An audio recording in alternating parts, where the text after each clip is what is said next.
Time for another board game review, and this time we have the game Attack on Titan: The Last Stand. This was sent to me by Cryptozoic Entertainment, and is designed by Antoine Bauza and Ludovic Maublanc. Attack on Titan: The Last Stand is based on the highly successful Attack on Titan anime series. In the game, one player takes on the role of a fearsome Titan, threatening the last remaining human city.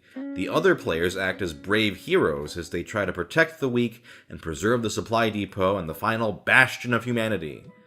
Let me show you how to play. So right off the bat, you're going to notice we have a very tall Titan and a 3D tower.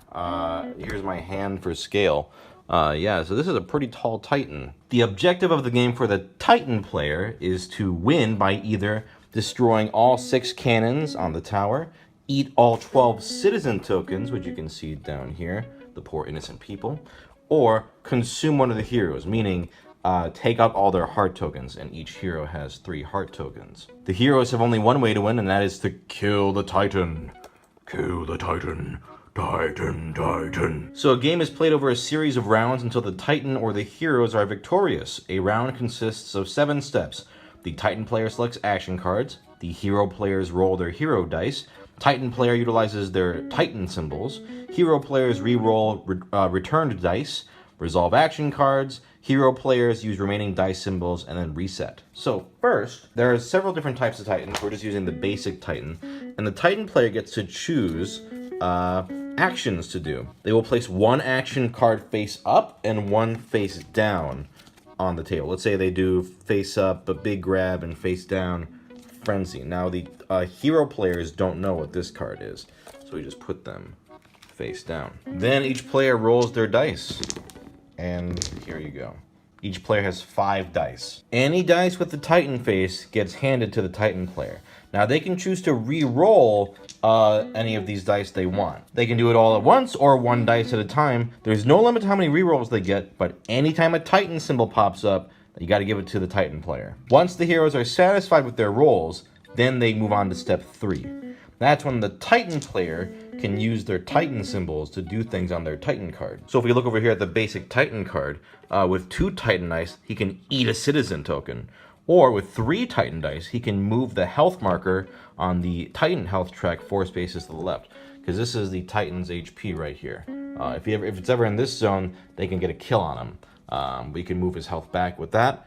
Or if he uses 5 Titans, he can choose a hero and crush them, and they lose 1 heart token. You can activate the same ability multiple times during a round, as long as you have enough symbols, and you can choose any color of dice to use to do so. Once you use the dice, you return them back to the owners. Once the Titan player is done using any Titan symbols, the heroes have 1 last chance to re-roll any dice returned to them. So these dice the Titan player used, they can try to roll these for other things. If you roll a Titan in this phase, nothing happens. But now the blue player gets 3 more actions. Now it's time to resolve the action cards. First, we look at the face-up action card that the Titan player played. In this case, Big Grab. It would remove 1 die for the current turn, and 1 heart token from each hero on levels 6, 7, and 8. Currently, there are no heroes on 6, 7, or 8. So maybe the heroes will be like, we don't need to worry about that one. If they wanted to block it, though, they would need to use these specific dice rolls. Now, going over this grappling hook symbol, this can be used to avoid some Titan actions, like with Big Grab here. But these only work on an individual basis and only work for the hero who spends them. So, only if you're on the affected level can you spend the symbols to avoid the attack, and heroes not on these levels cannot spend their symbols to aid another hero. After you resolve the face-up action, now it's time to look at the face-down action, which was secret. This is Frenzy.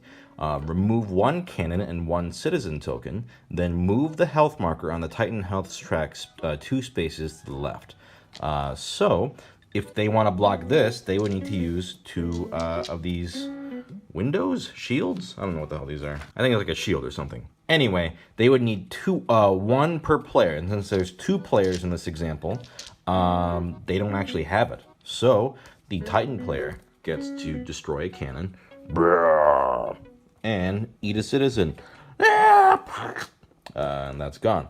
And they get to heal 2 spaces to the left, but they're already at maximum health. Now, after you've allocated your dice to Titan's actions, now it's time to use the remaining dice for your character actions.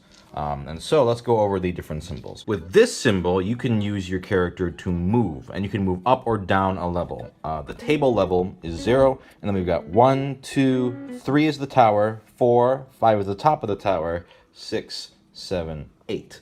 And you can move up or down. And then you can also move your hero from the ground level up to the level 3 with 1 movement. So Aaron could theoretically go down with 1 movement or go onto 4. He can also go from the first and second floor with just 1 movement. So he could just go up, zoop, with 1 up to here if he chose. Now, if we look at Aaron's dice here, he has a sword icon. This lets you attack the Titan if you are on the Titan. So let's say Aaron uses his movement to go up to here. He could then use 1 sword to attack the Titan. Attack on Titan. And so you could hit the Titan for 1 damage. This symbol is the cannon, and if you are on the tower, you can use it to attack the Titan using cannons. So Mikasa is on the tower right now, and she rolled 2 cannons. Each of those will do 2 damage to the Titan. So using both of those dice, she could do 4 damage and knock him down there. Now, the sum of the cannon symbols used by all heroes cannot exceed the number of cannons present on the tower. So if you only have 5 cannons, you can't do more than 5 cannon blasts in 1 turn. And then these tactics symbols, it's like a shield or a window or something, you can use these to change tactics cards. So Aaron rolled 1 of these, and he could look at the top of the tactics deck right here, and if he didn't like this card, he could put this on the bottom and reveal a new card. And he can do this as many times as he wants, as long as he has the symbols to do so. Once all dice have been used for the round, everybody recovers their dice. You can't save dice from round to round. The Titan player will set aside their action cards that they used. They cannot use them during the next round. You'll recover the action cards set aside during the previous round. So basically the rule is you can't use the same action cards twice in a row. Once a round is passed, you can get these back. Now let's take a closer look at tactics cards. Basically on a tactics card, you have to meet the 3 conditions shown on the card in the same round. So, condition number 1, a hero must be at this position and provide the symbols shown. A hero needs to be at this position, and then this symbol must be collectively spent by the heroes. If you successfully manage to do that in that round, the tactics card is activated, and the effect is applied. So this is actually the card you need to kill the Titan. So in order to kill the Titan, you need to fulfill this condition, meaning that the Titan's health needs to be in the kill zone.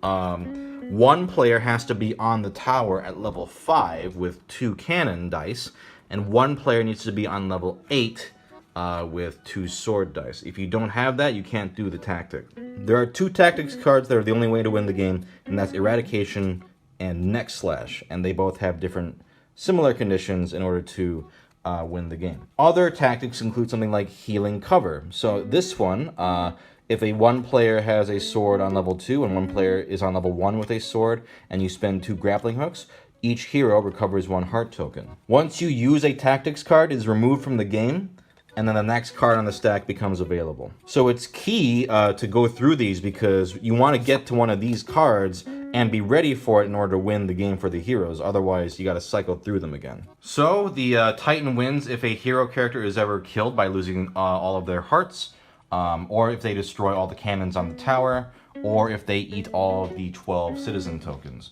And the heroes win if they manage to activate the Neck Slash or Eradication tactics card.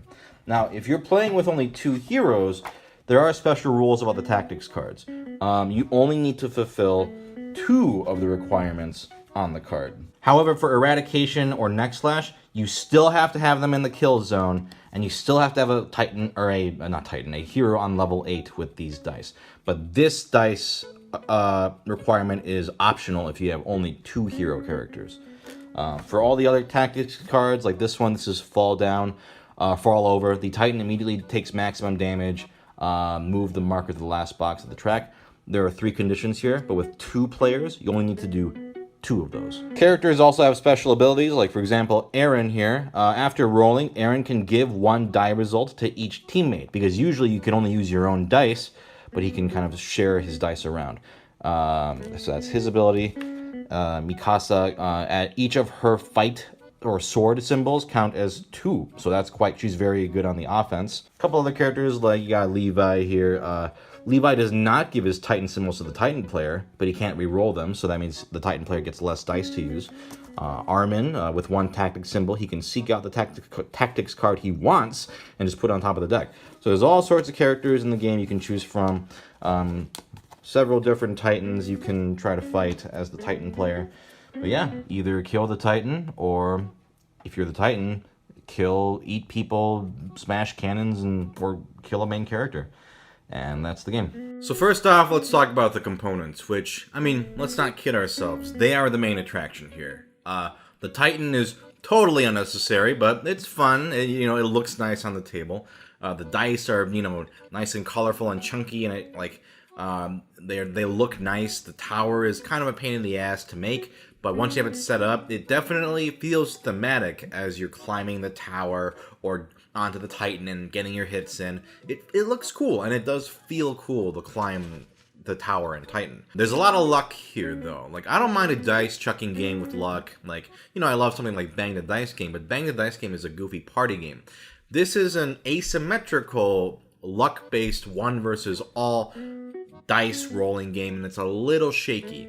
Having the Titan faces be given to the Titan can really screw over either side, because sometimes the players just roll a bunch of Titans and they can't do anything, while the Titan basically gets to heal and smash and do whatever they want. Meanwhile, on the other hand, if you don't roll any Titans, then the Titan literally cannot do anything. The game tries to balance this out by letting the Titan player play the action cards in defense, but there's so much luck at play that it still feels uneven, especially because the heroes can re-roll the dice as many times as they can. So if they're like, let's just keep rolling, kind of sucks for the Titan player if no Titans are rolled. The idea of hiding one action card and having them deal with another, like, face-down secret one is interesting, and it does give the Titan player some strategy to work with, and it gives the other players a big incentive to work together and get the right dice faces to combat the Titans cards. But when it comes down to it, there's not actually a lot much going on between the two sides. A lot of it is just, okay, let's move the Titan's health marker back and forth, basically. He heals, and then we hit him again, and we just back and forth. It can get a little bit dull. And then there's just that element of luck where, the Titan player pulls out this card, and you didn't get to see it, so you don't have the right faces. Or, let's say you try to get it, and you just roll a bunch of Titans. Too bad, it just kind of sucks. Honestly, playing as the heroes is way more fun than playing as the Titan, because there's a whole phase of the Titan's turn that could theoretically be skipped if the heroes don't roll any Titan faces. Like, if they don't roll Titans, the Titan doesn't get to do attacks or anything. All they do is just put down 2 cards, see if the heroes will block them or not. The heroes get to, experience rolling for the goals and collaborating and sharing dice and blah, blah, blah, blah. I really feel like the game should have been just a co-op game where you are the heroes, instead of an asymmetrical one versus all game. Even though the Titan player has interesting cards they could use, their actions are still too limited. All you're doing is waiting to see if they'll roll Titans so that you can use Titan actions, and if they don't, put down 2 cards, and otherwise you're just watching the other players get to do cool things like attack you or heal each other or whatever. It's kind of lame. Does the game feel thematic? Yes. If the game didn't have the Attack on Titan theme on it, I feel like it would be even more limited in appeal. Like, it's an okay game, and there are neat mechanics with, like, the card playing and the, going up and down the Titan and trying to do the tactics cards. There's fun ideas, but there's so much luck with the dice. And then at the end of the day, it just feels like you're doing a little tug of war back and forth. Like, the Titan heals. Hit. Okay, it goes back. Back and forth. And just hoping that your side gets lucky enough with their rolls. I can only recommend this if you are a die-hard Attack on Titan fan. Otherwise, it's fine. It's a dice-chucking game, and there are fun ideas, but ultimately it's a little bit too luck-based for what is kind of a longer game that is supposed to be a all versus one. It should have just been a co-op.